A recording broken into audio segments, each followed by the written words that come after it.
Hai pagi juga mau kemana aja? Mau ke bengkel bentar. Hai atas dulu kita.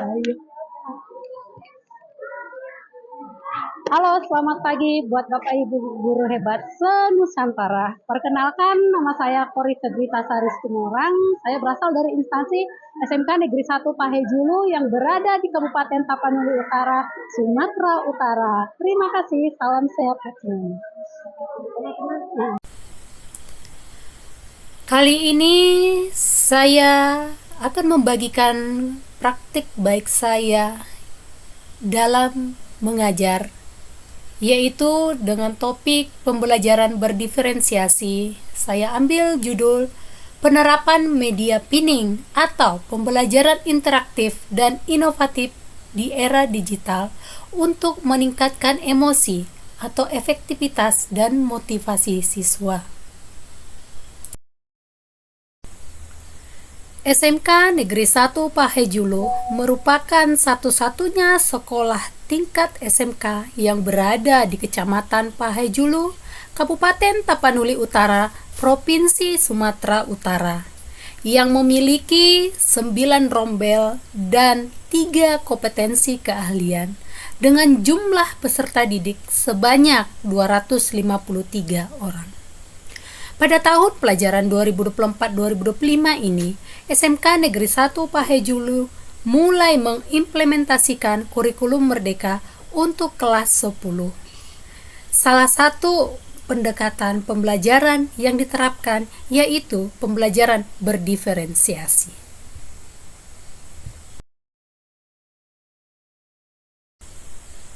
Tahun 2023 adalah tahun yang sangat penting bagi saya dalam pengembangan karir saya sebagai seorang pendidik. Saya memiliki kesempatan luar biasa untuk mengikuti program pendidikan profesi guru dalam jabatan atau yang disingkat dengan PPG Daljab. PPG adalah sebuah program pelatihan yang dirancang khusus untuk meningkatkan kualifikasi dan kompetensi guru agar lebih siap menghadapi tuntutan pendidikan yang terus berkembang. Selain itu, PPG juga memberikan kesempatan untuk berkolaborasi dengan rekan-rekan guru dari berbagai sekolah dan wilayah. Ini memberi saya wawasan baru tentang pendidikan yang beragam dan memperluas jaringan profesional saya.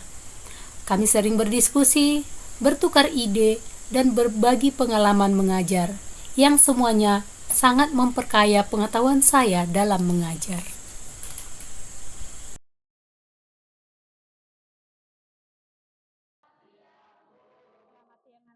Silakan duduk.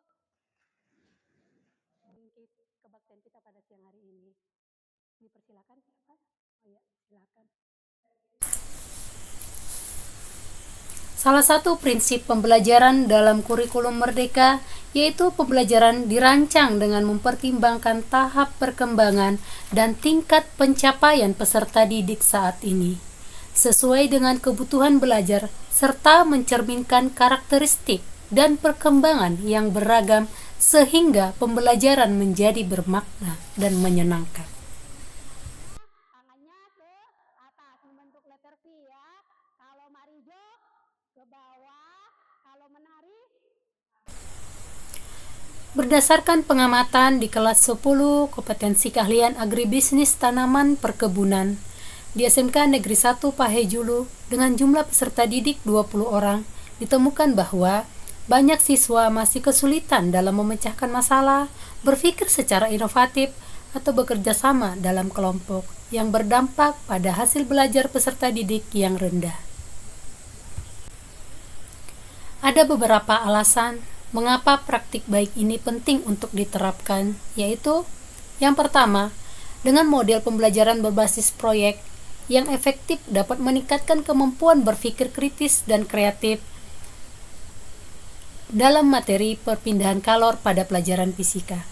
Yang kedua, dengan model pembelajaran berbasis proyek dapat berpengaruh serta signifikan terhadap peningkatan motivasi belajar peserta didik. Yang ketiga, media dan alat atau bahan pembelajaran lebih inovatif dan tidak monoton sehingga perhatian peserta didik tidak bosan. Dalam kesempatan ini, saya memakai media pembelajaran slide Canva, video materi pembelajaran dari YouTube. Yang keempat, proses pembelajaran lebih terstruktur. Yang kelima, dapat menjadi referensi bagi guru dan peneliti lain dalam upaya meningkatkan kualitas pembelajaran untuk menerapkan pembelajaran berdiferensiasi, terutama dalam implementasi kurikulum merdeka atau yang memiliki permasalahan yang sama. Faktor keberhasilannya terletak pada penggunaan media atau sumber belajar yang sesuai dengan gaya belajar peserta didik, serta pemanfaatan teknologi di dalam pembelajaran seperti penggunaan Canva untuk membuat produk infografis atau penggunaan aplikasi CapCut untuk mengedit video. Faktor lainnya karena asesmen dirancang dalam bentuk proyek dan disesuaikan dengan minat peserta didik, sehingga peserta didik terlihat aktif dan antusias selama pelaksanaan asesmen. Dan juga peran orang tua sebagai sumber belajar yang banyak memberikan pengetahuan tentang proyek yang dikerjakan. Pembelajaran dari keseluruhan praktik baik ini bahwa pembelajaran yang menyenangkan bagi peserta didik dapat dilaksanakan dengan mengakomodir kebutuhan peserta didik yang beragam dengan model, metode, atau media pembelajaran yang sesuai dengan kesiapan belajar, minat, dan profil belajar peserta didik. Selain itu, sebagai seorang guru harus tetap meningkatkan kemampuan diri agar dapat menciptakan pembelajaran yang berkualitas bagi peserta didik.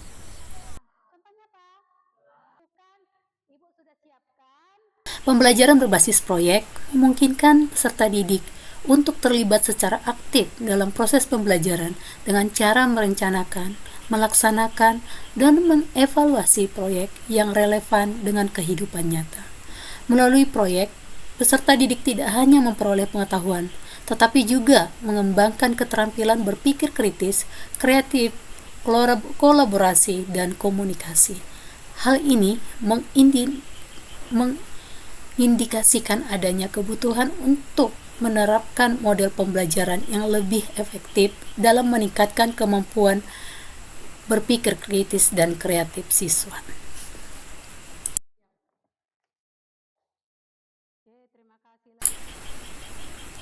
Dalam praktik baik ini, saya berperan sebagai guru yang memiliki tanggung jawab dalam merancang dan melaksanakan pembelajaran yang kreatif, inovatif, bermakna, dan menyenangkan bagi peserta didik, serta dapat memfasilitasi kebutuhan belajar peserta didik menggunakan model, metode, dan media pembelajaran yang tepat dan inovatif sehingga dapat meningkatkan motivasi dan hasil belajar peserta didik, dan tujuan pembelajaran dapat tercapai sesuai dengan harapan.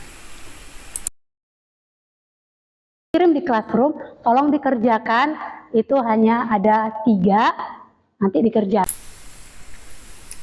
Pining merupakan bahasa Batak yang artinya buah pinang, yang menjadi ciri khas Pahejulu. Buah ini banyak manfaatnya baik saat muda dan sudah tua.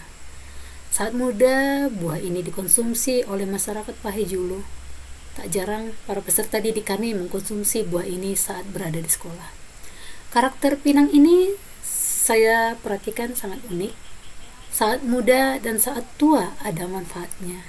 Demikian saya berharap buat peserta didik saat menempuh pendidikan di bangku SMK berharap memiliki karakter seperti pinang, kapanpun dan dimanapun tetap ada nilainya. Demikianlah pembelajaran berdiferensiasi dengan penerapan media pining. Pembelajaran interaktif dan inovatif era digital untuk meningkatkan emosi, efektivitas, dan motivasi siswa yang telah saya lakukan.